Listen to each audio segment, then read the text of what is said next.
wider perceptions on society. Both as a bi person myself and Frankie being a trans gay man, our dream is to have the child as naturally as possible.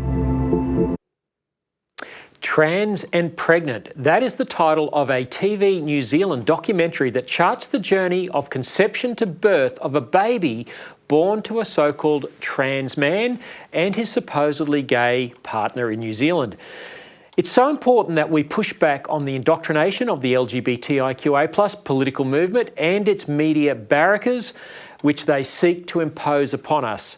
Now, just because Donald Trump was re-elected to the leadership of the free world in a landslide revolt against this type of woke nonsense doesn't mean the war is over. The supposedly conservative Nationals government in Wellington does not have the courage to end this madness, neither do the Liberals and Nationals here in Australia. In all this craziness, no one, not TVNZ, not the Luxon Government, and certainly not the LGBTIQA+ activists who promote this ideology, are considering the human rights of the children involved. Now, Bob McCoskrie from Family First New Zealand will join me shortly to unpack the ethics of what elites are trying to convince people is completely normal. Nothing unusual to see here, they say. Also coming up on today's show, I'll be speaking with Brian Brown from the US-based International Organisation for the Family for more reaction on Donald Trump's return to the White House and what we can expect in terms of pro-family policy over the next 4 years. This matters because pushback on anti-family forces in the US can give some cover for progress to be made here. In a rare victory for freedom of speech, Christian conference organiser Dave Pellowe, good friend of this show, his case in the Queensland Human Rights Commission has been withdrawn. Viewers might remember that Dave was being sued for failing to do an Aboriginal welcome to country at one of his Christian events. Dave will join me shortly to discuss his win. Kirralie Smith will also be with us. All this and more on a big show today. Don't touch that dial. Well, can a man give birth? Yes, is the emphatic answer. The LGBTIQA+ political movement and its mainstream media barrackers want you to believe. Trans and Pregnant is the latest indoctrination piece produced by TV New Zealand as part of the propaganda war against biology. Now, before I bring in Bob McCoskrie of Family First New Zealand to help us understand this confusing set of circumstances, let's take a look at the teaser from the TVNZ documentary. Having our own is just something else.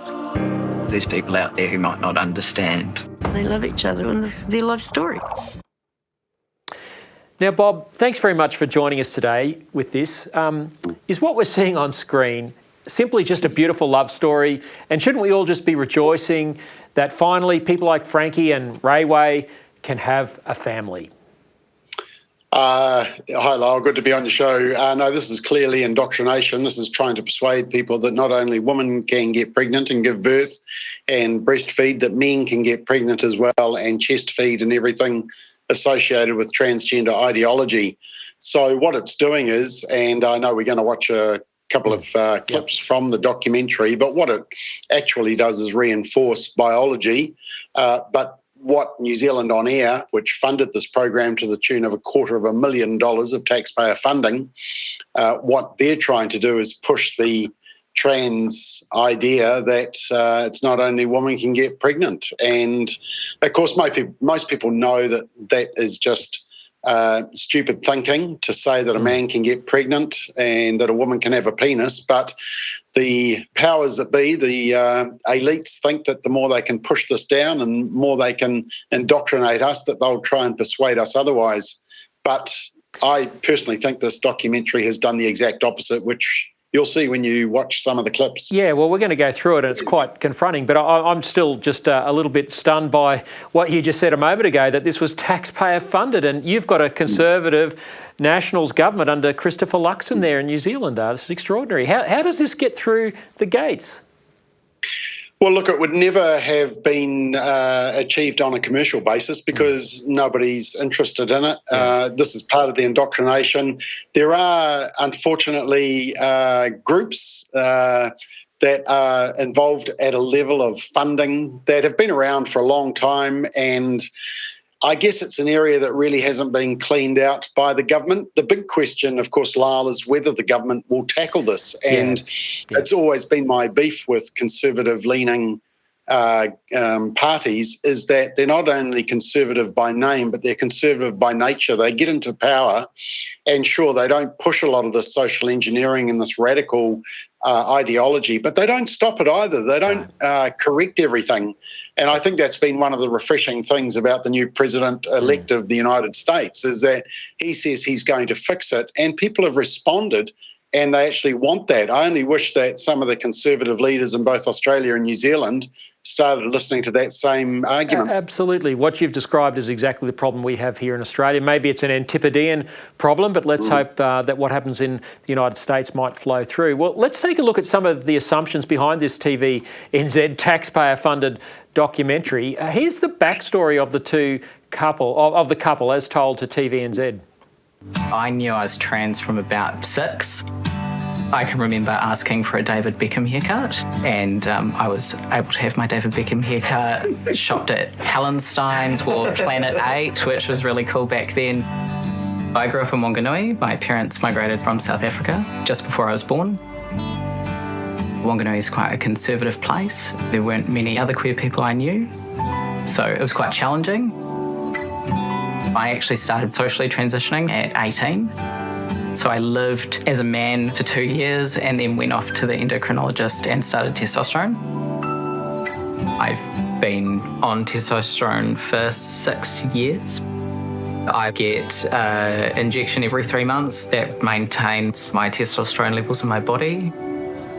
After a few years, I felt comfortable enough in myself that I felt that other people saw me as the man I am to go and start dating other men. And I'm exclusively attracted to cis gay men, meaning people who have been born male and identify as male. I knew from a very long time ago, and I actually had visions of being attracted to a trans guy. So, Bob, decode for us what's going on in the lives of these two people. It's very confusing. Well, I got out my Babylon Bee dictionary of wokeness to try and interpret exactly what was being said. So, look, the ideology is there straight away. 6 years old, knew that they were the opposite sex, which most 6-year-olds aren't even thinking about that. They're thinking about who they're going to play with and what mum's given them for lunch at school.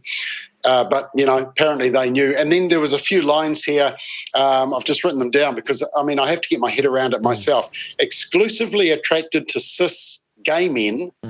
So that means that she's attracted to gay men, but the problem is that if they're gay men, they're not attracted to her because she's biologically female. And then the partner had visions of being attracted to a trans guy, which is actually a biological woman. So if you think not too hard, Lyle, you've actually got two heterosexuals here, so they're not gay, but they fit the LGBT community because we've got a bit of trans and a bit of bisexuality so that they can be part of this minority group and fit into this rainbow, so to speak. So it is so confusing watching it, and even as I explained to people that actually it was a heterosexual couple here, that sort of blew people's minds as well. It does.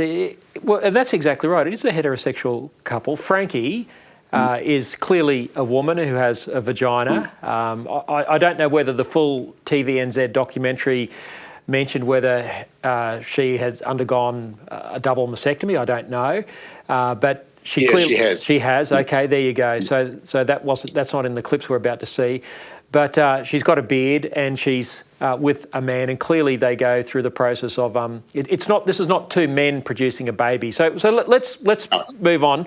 Now we move on to their desire to have a child. I worry about the wider perceptions on society, both as a bi person myself and Frankie being a trans gay man. Our dream is to have the child as naturally as possible. Yeah. They're talking about natural things. Aren't Frankie and Rayway, and I hope I'm pronouncing Rayway's name correctly, are they trying to tell us that it is not natural for Frankie to be a woman, yet they want her to have the baby as naturally as possible?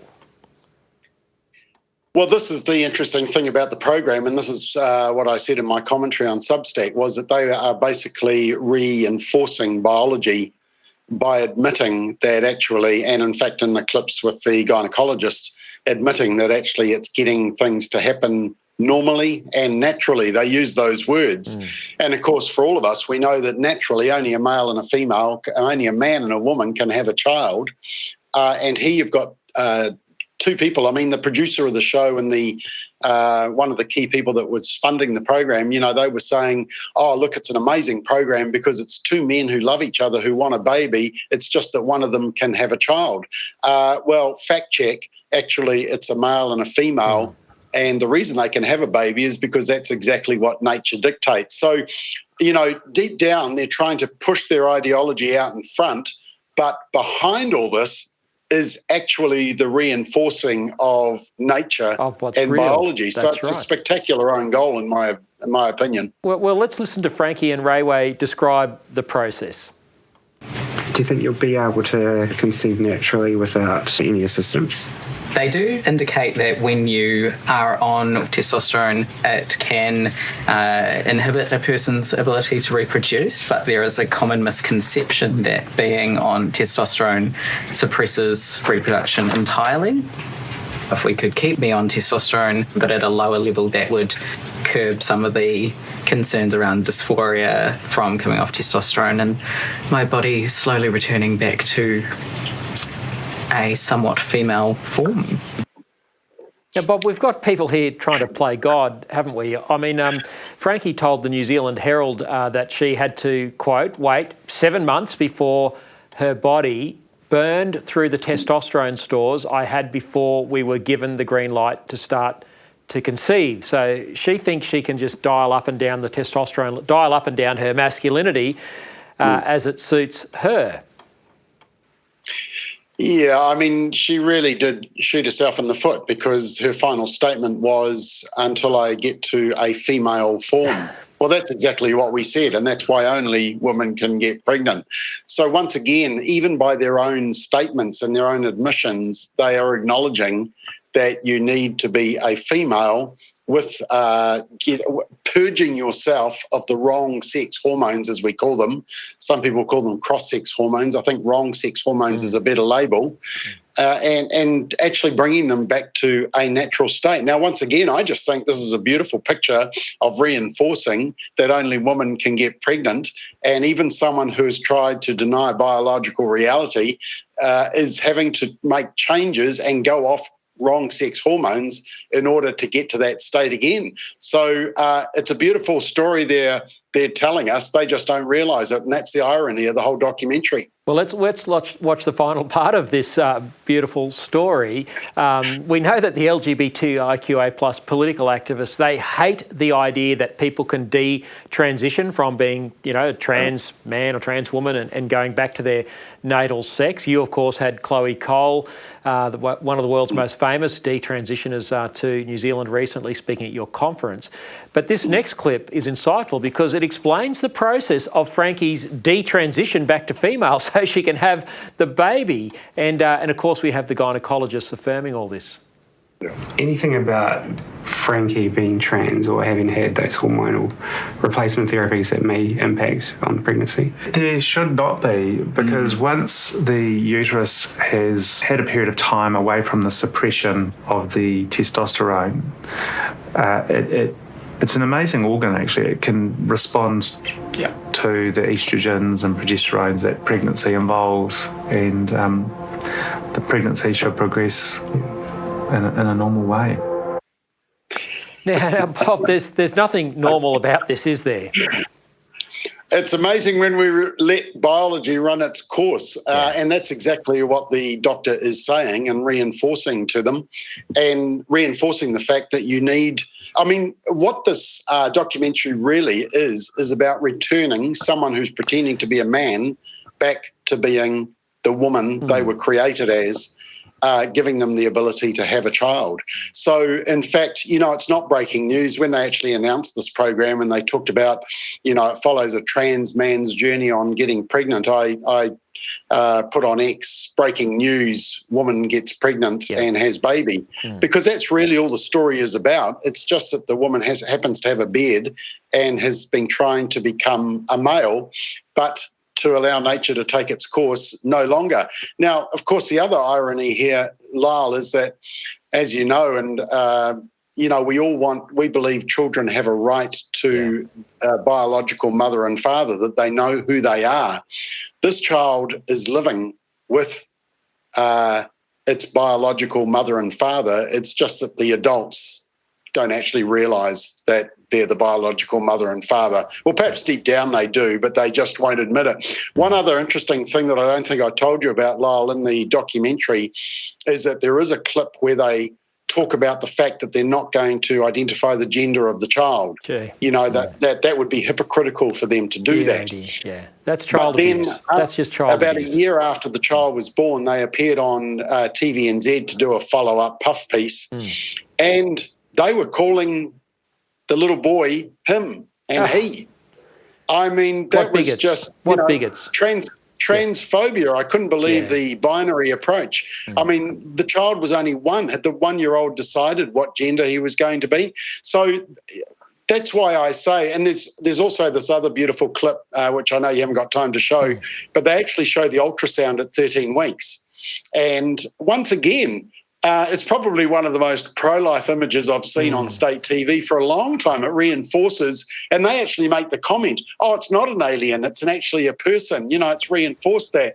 So, the point I made was actually, while they're pushing ideology, what they're deep down doing is reinforcing biology, nature, the need for hormones, having periods, ovulation, everything to do with woman that's involved in getting pregnant. So it was a celebration of motherhood. It's just that the adults in the room can't admit it.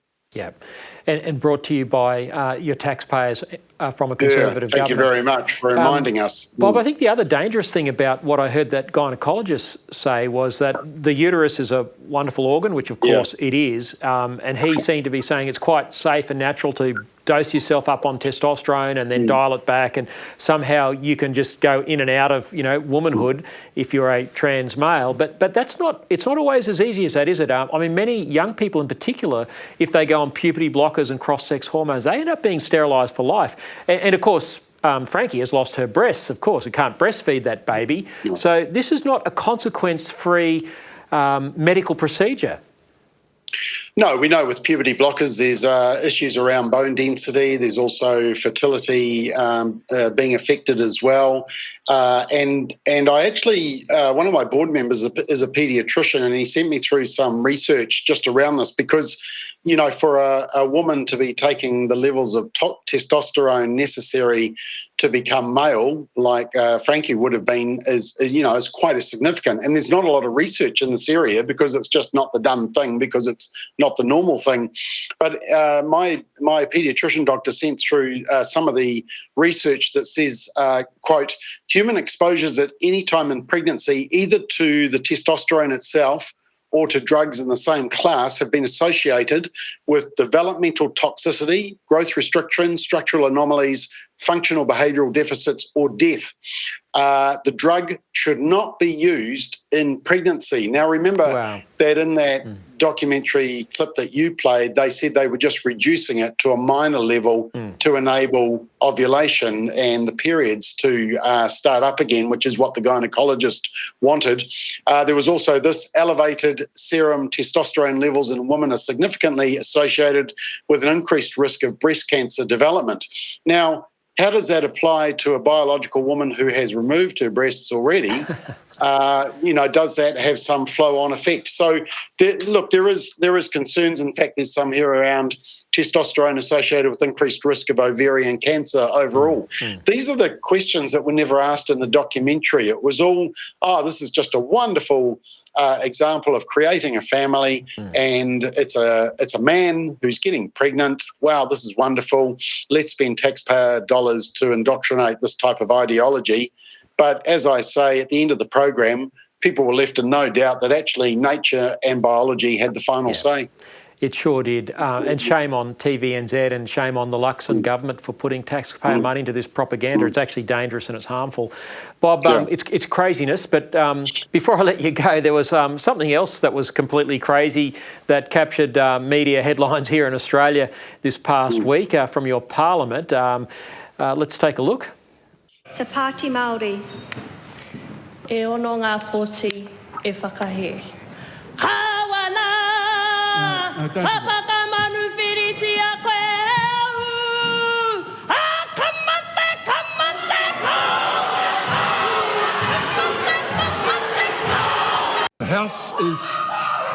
The House is suspended until the ringing of the bells. The gallery is to be cleared. Bob, what on earth was going on there? So there is a bill before Parliament which is talking about the Treaty of Waitangi. Since the treaty has, been signed in 1840, there has been moves to interpret it in different ways, and there has been concerns about the principles that have been attached to it and whether they are creating a divided nation or whether they're actually bringing all peoples together. So a bill has been introduced. Look, whether you support the bill or not and think that the principles need to be fine-tuned, there has been a huge outcry, especially from the more radical aspect of Māori through the Te Pāti Māori party, which got about 3% of the overall vote at the last election, so it has about 5 or 6 MPs. This was their youngest MP who was making this stand and did the haka. Once again, I think the rolling of the eyes by the Speaker of the House sort of summed up what a lot of people thought, because there seems to be a general perception that a lot of people don't understand the debate. In fact, the polling suggests that people sort of support the bill, but also a lot of people don't understand it. So, the argument is let the debate happen. However, there is a group that doesn't want this debate to even happen. There's a hikoi, which is a march happening that is going to be at Parliament this week. So there will be a lot of noise. This haka went all around the world because obviously it was a disruption in Parliament, a little bit like, and of course there was this dramatic ripping up of the bill. Yeah. Although Nancy Pellowe ripped up. That's right. Yeah, she ripped up Trump's speech to the nation in 2020. Yeah. So it wasn't the first time. But it was disruptive. And look, Lyle, if I went on to a marae, I would observe protocol. In fact, I'd probably have about, a half-hour lead-in to understand what the protocol was when I went on the marae. Now, there's protocol in Parliament as well. This was a disrespect for Parliament. There was also aggressive getting in front and into the face of the sponsor of the bill as well. There was even the pointing of this gun gesture as well, which a lot of people didn't like. I think a lot of people are just saying, hey, let's calm the temperature down. Yeah. Let's have this open and robust debate, as uncomfortable as it is, but let's not sort of sink to this level. But look, worldwide, the haka is quite a spectacular thing to watch, and so it's getting lots of views, but it's getting both positive response and negative response as well.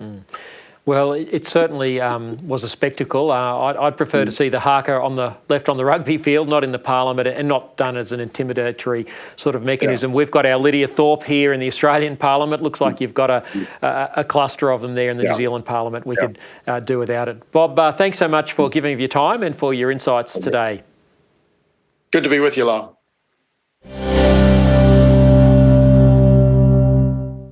Well, Dave Pellowe is no stranger to ADH TV viewers. He is the convener of the Church and State Conferences and a Christian cultural and political commentator. Last week, a case that was brought against him in the Queensland Human Rights Commission was sensationally dropped, or at least the clock ran out on the complaint, which is the same as it essentially being dropped. He was being sued for failing to perform a welcome to country at a Christian event. Dave Pellowe joins me now from Queensland.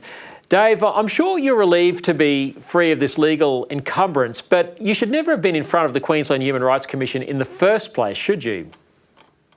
Absolutely correct, Lyle. The complaint was there was offence taken by me not doing a welcome to country, or by doing an acknowledgement that the earth is the Lord's instead of an acknowledgement of country, country being a pagan concept of a spiritual entity. And I therefore answered the question why I wasn't afraid about offending people by saying, well, Aboriginal religion is incompatible with Christianity. And I went into great lengths and gave a fairly strong teaching on it. But you're right that this shouldn't have come before the Queensland Human Rights Commission. Because the Queensland Human Rights Commission shouldn't exist.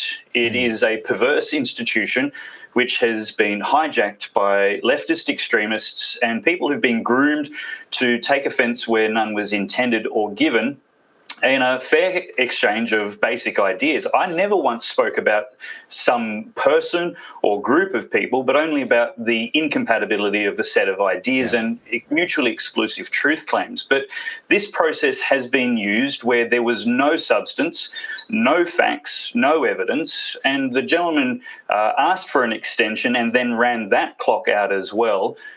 Without the ability to ever, or a likely prospect of ever securing a prosecution. So the QHRC certainly shouldn't have accepted this complaint if the QHRC even needs to exist. I agree with you. I don't think these human rights commissions should exist. I don't think they do anything to further human rights. And I think a lot of people don't understand that the legislation which underpins them can allow people like you to be compelled into a legal process. And I think that's probably a wake-up call for many people, because they're not aware that this power exists. But as we were saying earlier, the complaint has essentially been dropped, but you've still been punished as a result of the legal obligations that go with someone being allowed to bring such a complaint in the first place. Look, at the mandatory conciliation that I was forced to attend, my legal team, the magnificent lawyers from the Human Rights Law Alliance, gave some advice to the complainant for free and said, please get good legal advice, because any good lawyer is going to tell you you don't have a leg to stand on, there's zero prospects for success, and nobody's time should be wasted with this matter. That wasn't passive-aggressive, it was very sincere.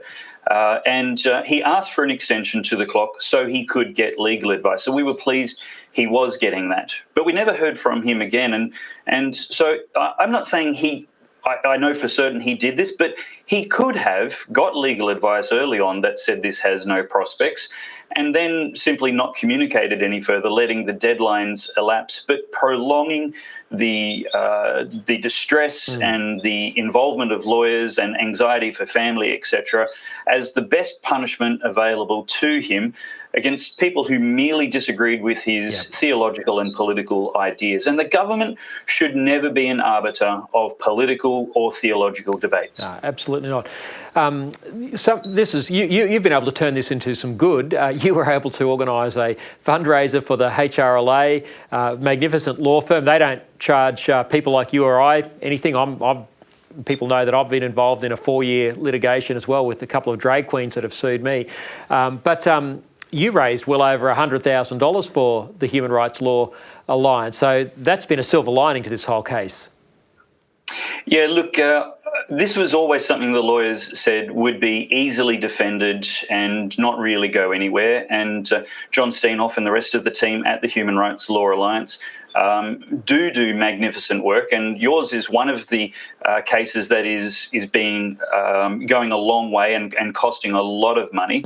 Now, I knew that I wouldn't have enough money to defend this myself, but the money it would take to defend would be insignificant still compared to a case like yours or Jareth Cox or so many others. And so I did determine to take what the devil intended for bad and use it for God's glory and for the good. And so we did a fundraiser to raise a shield against the sword of government, which bad faith actors can use against innocent people like yourself and others without media contacts or political savvy, and it is an intimidating place to find themselves in. And so my case probably cost about $10,000 to defend, which is frightening in the cost that a very easy case still imposes. And yet we raised about $170,000 so far. The fundraiser is still continuing. If people want to continue to donate to the defence of your case and so many others which are ongoing, I'd encourage them to go to the website for those donations, where you'll also be able to see more about this case and a 4.5-hour free speech marathon commentary from people across the nation. The website for that is defendingdemocracy.au, defendingdemocracy.au. Well, Dave, I think the stand you've taken has been a good one because it's garnered a lot of media attention. You've been on Ben Fordham on 2GB and Sky News several times and probably other places. But I think it's given people a greater permission structure and a bit more courage to push back against welcome to countries and acknowledgement of countries and all this sort of stuff. Not out of any disrespect for Indigenous people, but just simply out of the freedom to say that, well, we all belong to this nation, whether we're Indigenous or not. And I feel like some of the pall of political correctness has been broken as a result of the stance you've taken. Yeah, look, tolerance and love, unconditional, is for people, not for ideas. And when I was asked about ideas, I answered about ideas. And I've got no respect for Aboriginal religion, while I have deep respect for my fellow humans from any ethnic or cultural background. But it's not true that all cultures are equal. While we're all equal in value to God, that is not egalitarianism doesn't work in the debate of truth claims. And Aboriginal religion and Christianity have mutually exclusive truth claims. And the continued imposition of religious observances by subjecting people strapped into plane seats, for example, to these pagan rituals is un-Australian. And there needs to be a permission structure for people to object and to politely excuse themselves from participating in those rituals. I think you've helped move that discussion along. What could really help move this whole human rights issue along is if the new LNP government in Queensland had some courage to amend these flawed laws and if they even had a bit more courage to even abolish the human rights law. The Queensland Human Rights Commission itself, but I'm not holding my breath. Dave Pellowe, really appreciate your time and the stand that you've taken. Thanks so much for joining us today. Thanks, Lyle. Well, joining me now for our regular gender reveal segment is Kirralie Smith from Binary. Kirralie, Donald Trump, as we've said before, was elected on the promise to get rid of the harmful gender fluid ideology, but the recently elected LNP government in Queensland doesn't appear to be quite as courageous. Have they made any commitments as far as you're aware? Not as far as I'm aware, not yet, but I know that there's pressure on them to do so, and we will keep that pressure up. Well, let's go to someone who is putting some of that pressure, a friend of yours and mine, Dr. Gillian Spencer. Now, she was stood down from her job as an adolescent clinical psychologist at the Queensland Children's Hospital, where she blew the whistle on some of the practices of the child gender clinics. She's made an appeal on social media to the new LNP Health Minister, Tim Nicholls. Let's take a look.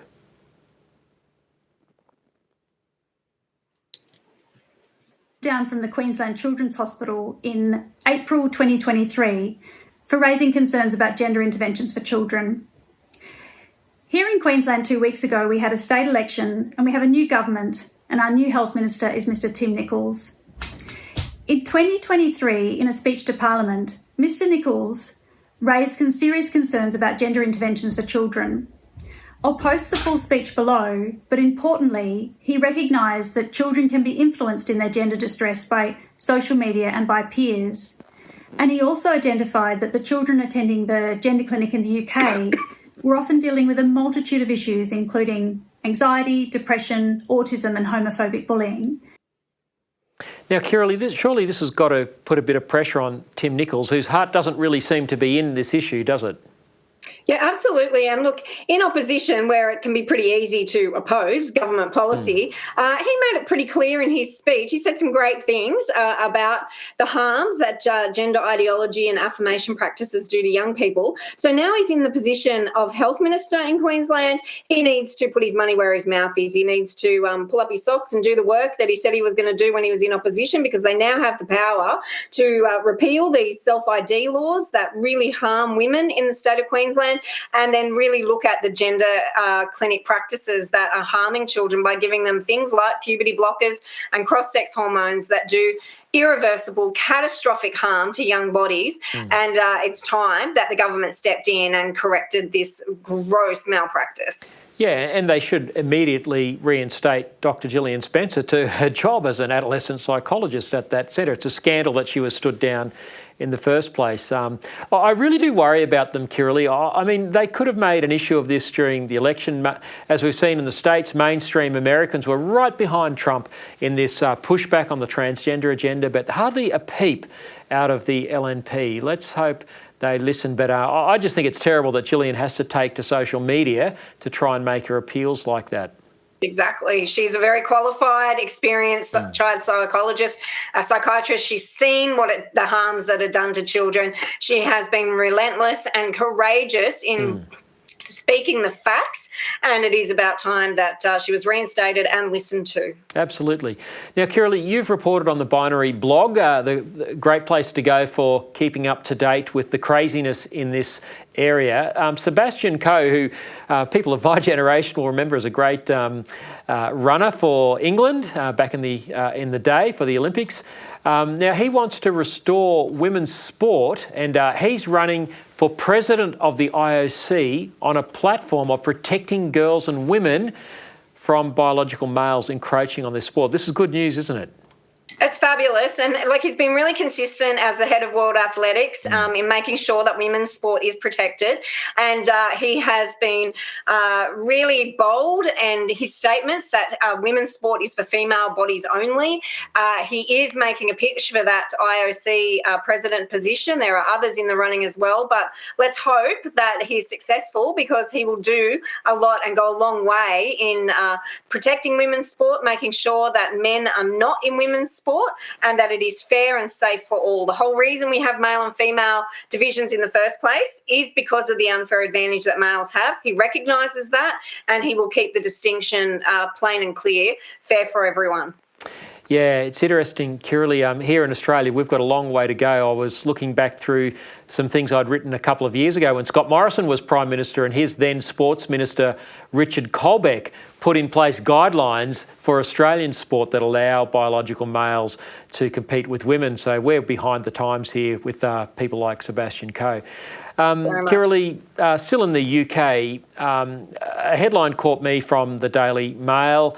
Fertility treatment in the UK is being prioritised for so-called trans men and lesbians. This is prioritised over heterosexual couples that are looking to try and conceive and have a family. Again, this is madness, isn't it? Oh, look, it really is. And it's, it's the ultimate in selfishness and narcissism, because that's not about what's best for the baby. This is all about, trying to affirm someone's personality preferences and sexual fetishes. And so, or hiding from trauma in their past. And it's really upsetting that this is the way that they think is the best way forward. It is going to do more and greater harms to children. They deserve the best start in life with biological parents who, desire them and want them. We know that that's not always the perfect situation, but to prioritise trans-identified people over and above healthy other individuals is unbelievable in my mind. Yeah, it just seems crazy. I mean, a so-called trans-identified person is a woman who is identifying as a man. So you'd think if they want to be a man, why do they want to have a baby? This is the snake that swallows its own tail, isn't it? The logic is just ridiculous. Well, there is no logic. And then the harm done to that woman's body by taking testosterone and other things is just mind-boggling. And again, this is not about what's best for the baby. This is only about trying to reinforce and affirm a woman's delusion about herself. Yeah. Speaking about sort of delusions and research that might help better inform us, Moira Deeming, the courageous Victorian Upper House MP who was expelled by her own party from the parliamentary wing of that party in Victoria for standing up for girls and women's rights, she's asked some pertinent questions in Parliament about a longitudinal study that's being done of young people with gender dysphoria. What can you tell us about that? Yeah, well, the Melbourne Children's Hospital, the gender clinic down there, has been doing this study, I think, since about 2016. More than 600 young people surveyed between the ages of 3 and 17. They're following them over several years, and we can only suspect that the outcomes are not what they originally hoped, but as we've seen with the CAS report and other studies done around the world. And so they're refusing to release documentation, data from that study. And so rightly so, Moira Deeming, the MP, has questioned the Health Minister in Victoria and the Victorian State Parliament and asked why is that? Because other health professionals deserve to know what the outcomes of this very experimental, very harmful treatment is on children, and they're withholding that information. So it's going to be interesting to see. There's 30 days that the Health Minister has to respond, and that would be a lot less now. So we'll keep an eye on that and report back once we hear. That's great parliamentary work by Moira Deeming to use the tools of democracy that she has as an elected person to be able to hold the Health Minister to account. Very sinister, Kirralie, as you say, that this information is being suppressed and it's taking a parliamentarian to try and shine some light on it. Kirralie, unfortunately, we've gone over time today and that's all we have time for, but I really appreciate your insights and encourage everyone to go to binary.org.au and keep up with your work there. Thanks again for your time. That's good. And look out for our book launch, which we can talk about more Kirralie, next week. My apologies. Yes, let's get that up. Devastated is the book being launched in just a few weeks' time. Just tell us quickly, Kirralie, how people can avail themselves of that book and even perhaps go to the launch. Yeah, look, we're hosting the launch. It is invitation only at Parliament House in Canberra.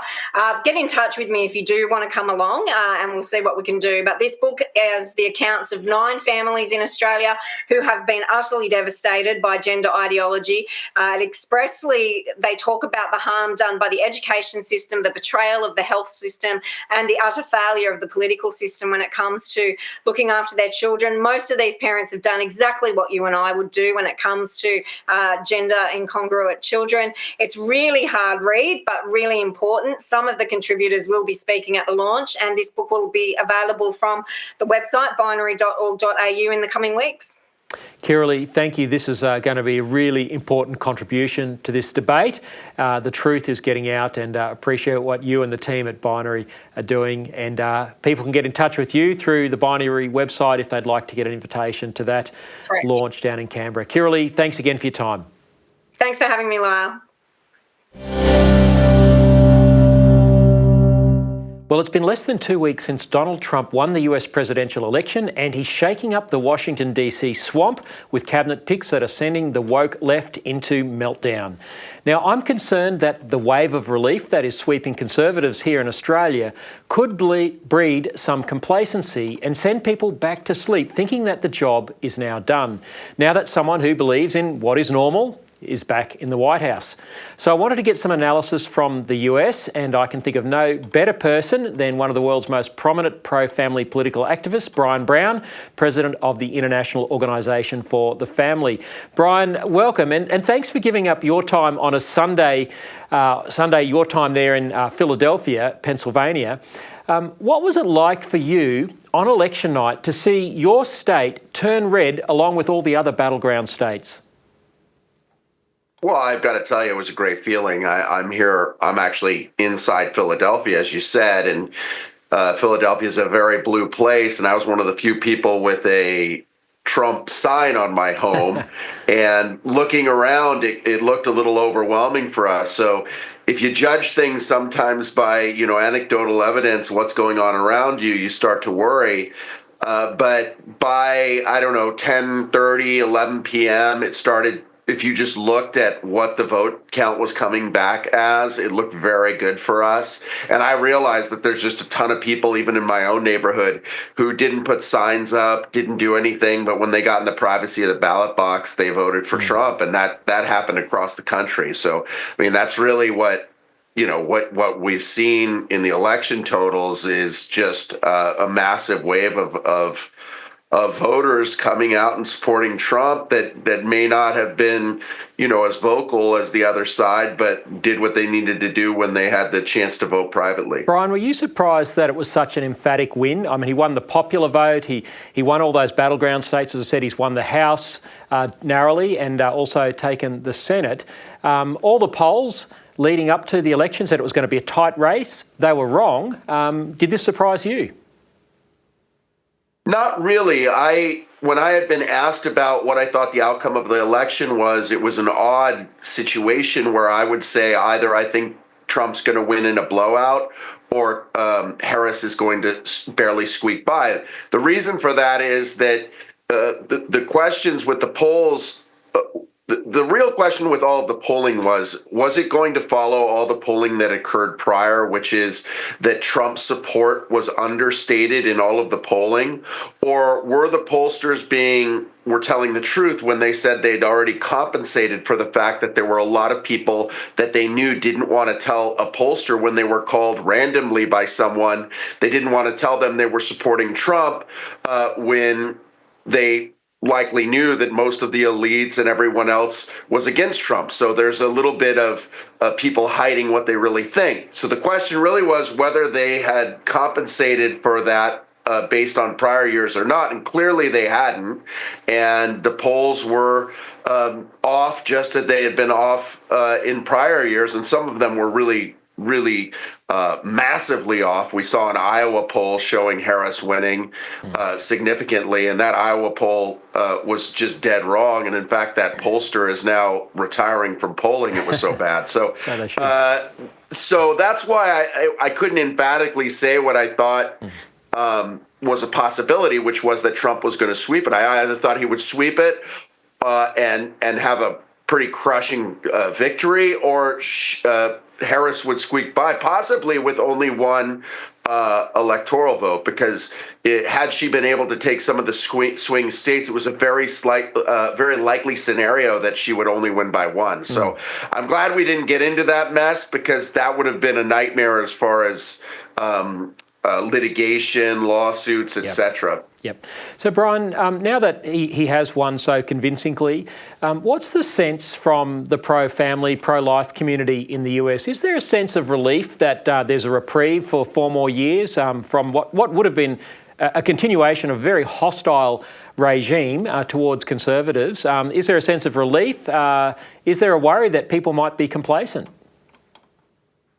Well, I think two things are going on. I think people are excited and happy that we're not going to face what would have been one of the most radical presidential candidates that we'd ever seen as president. People don't realize, Harris painted herself as a moderate, but in California, she was the one who went after pro-life activists, including David Daleiden, and tried to essentially throw him in jail for exposing the evils of the abortion industry. And in fact, one of my own organizations, National Organization for Marriage, we had been sued to try and produce our donor list, and we just said no, we wouldn't do it. And California actually revoked our charitable solicitation license. Luckily, that case went all the way to the Supreme Court, and we eventually won. So, of course, we're excited. Of course, we are ecstatic. But on the other hand, there has been some negative movement on the life issue, because we lost many of the ballot initiatives. Fortunately, this time around, we won 3. We did lose 2 years ago. We ended up losing all 10 states that had pro-life ballot initiatives. Again, we won 3, but we still lost a number of other ballot initiatives. And that's had an impact on how strong Trump has been on life. There's been some folks that have been upset that he's not strong enough. My view is it's up to us now that Roe versus Wade has been overturned. It's up to the pro-life movement to win in the states and to convince President Trump to be stronger on the life issue, and that's in our hands. What more can he do on the life issue, Brian? Given that Roe versus Wade did send the issue back to the states, is there much more that can be done at a federal level? Certainly during the campaign, he and JD Vance tried to sort of say that there's nothing more that they could do at their level of government.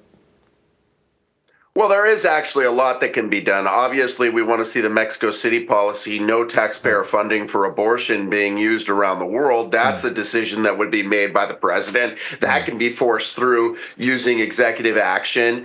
And I would hope and expect that that's done. We don't want our tax dollars supporting abortions around the world. So that's number one. Number two, even though there's been pushback against this, many folks in the pro-life movement still believe that we need that the only way that our Constitution means what it actually means what our founders intended is that life is protected from conception to natural death, and that we need federal legislation protecting life. There are different views on this. Some views say that that abortion on a federal level should be absolutely banned. That's the more extreme stalwart case. The other case would be that we move incrementally and get some federal ban on late-term abortions. Obviously, our federal government does have the right to do that. I think that there's a little bit of a misunderstanding. Just because Roe was overturned, that simply stops our federal government from interpreting the Constitution to essentially allow abortion on demand throughout the country. It's a little more complicated than that, but that's essentially what it means. It does not mean that the federal government can't legislate right now to protect life in a number of ways. But I think realistically, the fight, other than some very important things like the Mexico City policy, I think the larger fight is in the states, and that we need to rally together to make sure that we win on these state ballot initiatives. Yep. Brian, on the issues then of the definition of marriage, the whole transgender issue, all this stuff that's happened since the Obergefell case redefined marriage for your country, Trump's obviously been very clear on the whole transgender thing. He wants to get that ideology the hell out of the schools, to use his phraseology. Do you think that he will make good on that? And what sort of opposition do you expect that he'll get? The sort of pushback he might get as a result of wanting to make good on those promises? Well, I do have to say that this election has been a crushing defeat for gender ideology in the United States. People don't realize that here in Pennsylvania, especially in the urban centers of Pittsburgh and Philadelphia, which are very strongly Democratic, that what the Trump campaign did was something that had never been done before, and that is a lot of money was spent on running ads. One of the ads was called They Them. Yeah. And it basically was an ad that was such a strong ad talking about how the Democrats are supporting this transgender craziness and they care about they, them, not about you. And that ad was just constantly run, especially in the African-American community. And if you look at the numbers, Trump did very well, especially with Latinos, but also with African-American men. And a lot of this has to do with how strong he opposed this transgender ideology. So I think it was an important point, and that was a huge part of the spend, the campaign spend, was on talking about the negative consequences of this whole transgender movement. And I think that the sort of victory makes clear that this is a losing issue. And I think you're going to see a lot of movement on this, because I don't think the other side can even say that this is a good issue for them to run on anymore. It was devastatingly taken down in this election. Yeah, we saw those ads here in Australia. Of course, they were doing the rounds on social media, that they-them messaging, that Kamala Harris is for they-them, but Donald Trump is for you. I thought that was a killer line, and as you say, it really resonated. Do you think that the fact that Trump leaned so heavily into these, culture war issues, which establishment conservative politicians in the US and here in Australia, you have your rhinos, Republicans in name only, we have our equivalents in the so-called Conservative Party here. Do you think it might make some of their political hardheads rethink their aversion to engaging in the culture wars? Well, I hope it will. Do I think it will? I think it will have some impact, but unfortunately, a lot of the folks who call themselves conservative, both in Australia and in the United States, and especially in Great Britain, are not actually conservatives. They don't understand that protecting the family is a key point and a key aspect of what it means to be a conservative. And if the family goes down, everything follows. And that's what we're seeing. And that's why it's hard for them to reimagine their own position because they're so committed to the notion that these are sort of icky issues. We don't want to talk about transgenderism or abortion or the redefinition of marriage. These are things that make us, that we're not welcome in the, cocktail set in Sydney or New York or London.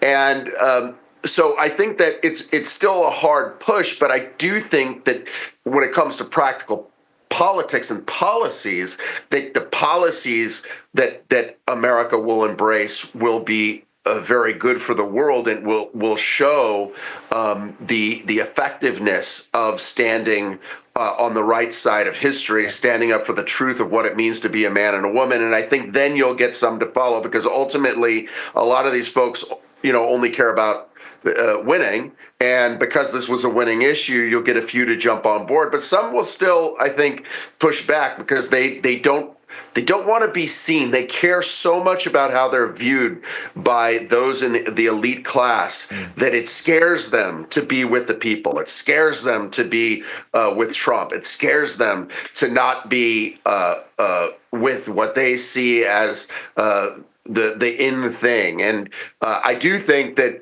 this election should make them rethink what is the in thing, because the opposition to gender ideology is only getting stronger, and it's clearly a majority right now in the United States. Yep. I guess, that I guess has made me just wonder how strong the resistance might be. I think, Trump has really thrown a big rock in the political pond. He's disrupted things massively. The establishment did everything they could to try and stop him getting re-elected. There was lawfare, there was the demonisation of his character, calling him a Hitler, his people were called garbage, etc., etc. And this is the biggest comeback probably since Winston Churchill in the late 1930s, I would say. But I expect that the woke left won't lie down quietly and there'll be a counterattack. Would that be your expectation as well? Well, I think it's going to be different depending on region. I think in the United States, there will be some rethinking on the part of the hard left.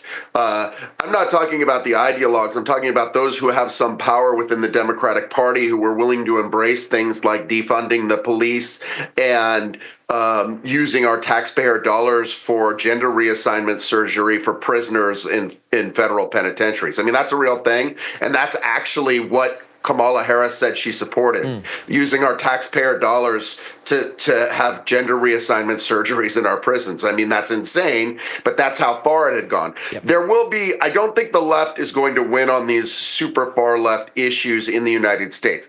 However, I think in Europe especially, you're going to see, and you're already seeing, an attempt to say that we are the not Trump countries. Yep. And the European Union is going to try and differentiate itself strongly from America by taking the opposite position of Trump and pushing it very, very hard, especially on abortion, but also on gender ideology. So I think that you have a complicated situation where the elites are going to be pushing very strongly to, in Europe especially, to be seen as carrying the flag for freedom and equality in their own words. And the people and many of the member states of the EU are going to be much more sympathetic with the direction Trump's going. And who wins is up in the air. I mean, the elites in Europe have a tremendous amount of power, and they've used that power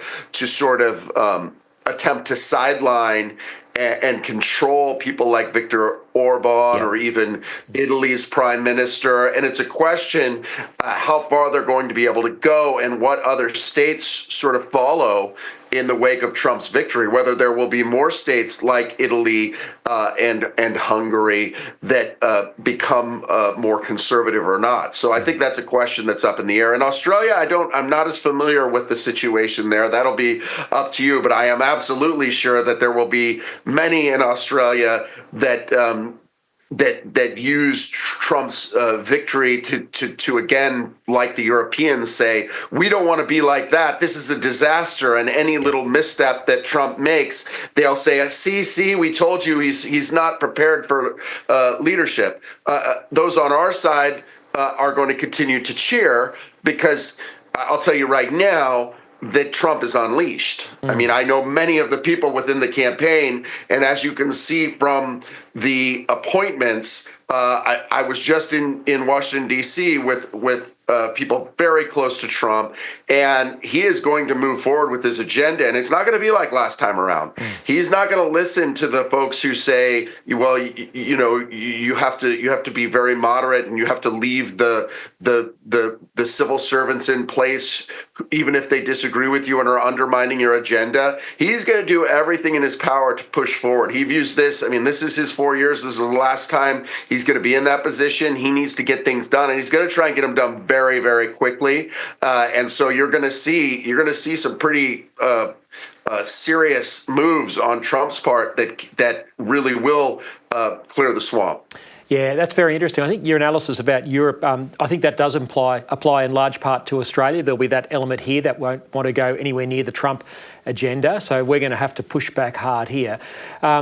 What you've said about him wanting to move forward quickly on his agenda, that's obviously right. We're astonished here just watching from afar how quickly he's moved with his cabinet picks and people like Matt Gaetz as Attorney General. But he hasn't had it all his way, has he? Senator John Thune from South Dakota has been elected Senate Majority Leader. He's not necessarily on board fully with the Trump agenda, is he? So there's going to be some pushback and internal resistance. Well, I will say this. I think that a little bit too much has been made about that. In the past, Thune had said some things where he was critical, but remember, J.D. Vance did also. Thune, in recent years, Thune has been a stalwart behind Trump. You're not going to find something in the last year where Thune is going after Trump. That's just not the reality. So I think people are overestimating the difference. And again, while I supported Rick Scott, that was going to be a tough sell in the Senate for a number of reasons that I don't really want to get too much into. But the Senate has its own rules, its own codes, its own history, its own traditions, and it tends to follow those. And even if many of the people ideologically agree with the president, they're not going to give up their prerogatives and their powers to determine. There's still going to always be some give and take. And I think Thune ends up being is going to be very good for Trump. I don't think it's going to cause a lot of problems, and it's different in many ways than John Cornyn or the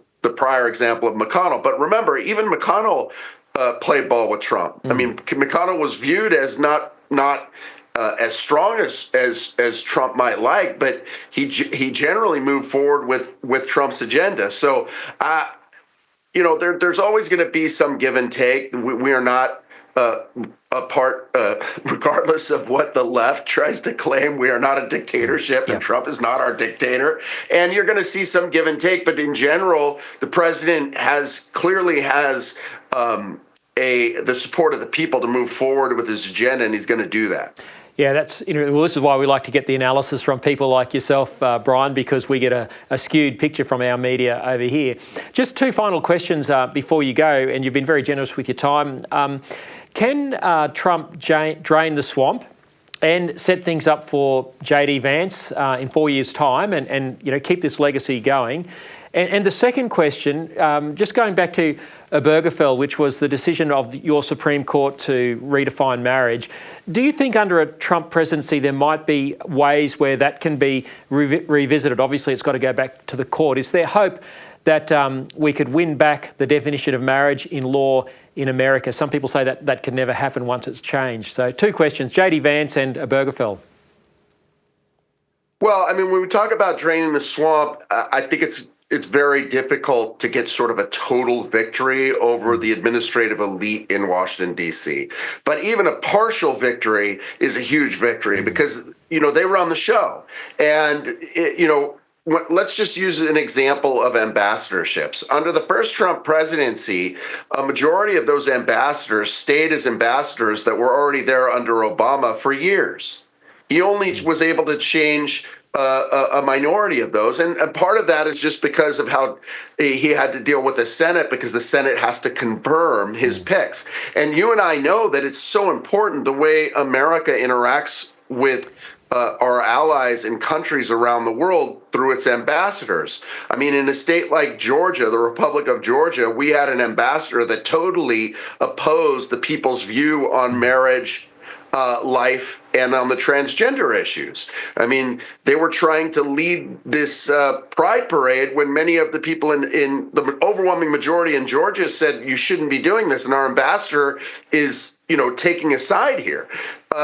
And that happened all around the world. So I believe that this time Trump is going to say, look, there may be a tradition here that civil servants occupy 2/3 of the ambassadorships, but that's a tradition. That's not the law. And I'm putting in my people. And that's what I hope happens. That's what needs to happen because these people have been there for too long and they're quite willing to oppose Trump. So I do think things are going to be in a very good position for Vance after this term. As far as Obergefell, I want to be very clear here. All that we have faced with the insanity that has come with the transgender agenda, the fact that we are mutilating children, I mean, what is happening is evil. That this directly follows from the notion that we put into the law that there's no important difference between men and women when it comes to marriage. That's what helped get us to this point. And it happened very quickly. So we do need to right the wrong of Obergefell, and there is a lot of hope on this. People haven't paid any attention to this really, even in the United States, but California had a ballot initiative on the ballot during Trump's election to basically remove Proposition 8, to remove the language that defined marriage as the union of a man and a woman in the state constitution. That language stayed in the state constitution even with the passage of Obergefell, but they wanted to get rid of that language. So the left put a huge amount of money in this, and our side did not put a lot of money in it because it was already the law of the land. Even then, 40% of Californians with no campaign still voted to keep the language there. Roughly the same percentage that voted for Trump in California. So don't tell me this is a losing issue. There's no campaign. It was about 38.5%, but you know what I'm saying, roughly 40%. So there was no campaign. So people, there's still pushback on this. We do need a lawsuit to take this back to the court. We have to be very smart about what that lawsuit is. But we are intent upon doing just that, that eventually we get this Obergefell decision righted. It may not be immediately, but long term, we need this out, this lie that was put in the law that there's no substantive difference between a husband and wife, a mother or a father. This has to be corrected. Absolutely, Brian. Look, that gives us great hope. Obviously, America's decision influenced where we went here back in 2017 with our marriage plebiscite. So we're hoping that, given it's morning in America again, that some of that sunshine might flow out into places like Australia. Brian, always great to get your analysis. Thanks for being so generous with your time on a Sunday night there in Philadelphia. Thank you. Well, before I go, I want to bring something to your attention that's difficult to watch. And a warning, the video I'm about to show contains graphic content of a baby being aborted. This week, several prominent and respected pro-life leaders in the US shared this chilling 7-second video of an unborn baby being violently aborted. I tried so hard and got so far, but in the... Now, as you can see, the baby squirms as she or he tries to get away from the killing instrument before being ripped out of the womb. That the emergence of such footage garners so little interest, and none from the mainstream media, is testament to the banality of evil. Our society is so in love with the sexual revolution that we look away as we dispose of the consequences of our hedonism. Now, I say this because more than 95% of abortions are essentially for birth control purposes. There is rarely a medical reason to kill an unborn baby in her or his mother's womb. The images of ovens of Auschwitz, which emerged after the Nazi defeat in World War II, repulsed and galvanised the world. An ultrasound video of a helpless baby struggling to escape the abortionist's implement protruding into a space where she or he should be safe should garner the same revulsion. But it does not. Now, I apologise for putting this before you, but then again, I'm not sure I should. We must never lose our shockability. It should spur us on to make these practices unthinkable. On that sobering note, I want to say thanks for your company again this week. Don't forget you can follow me on X at Lyle Shelton, and don't forget to make ADH TV your home of common sense, commentary and uncensored analysis. Thanks so much to Charles Noble and Dominica Fernell for production. Until next week, keep pushing back and keep speaking up.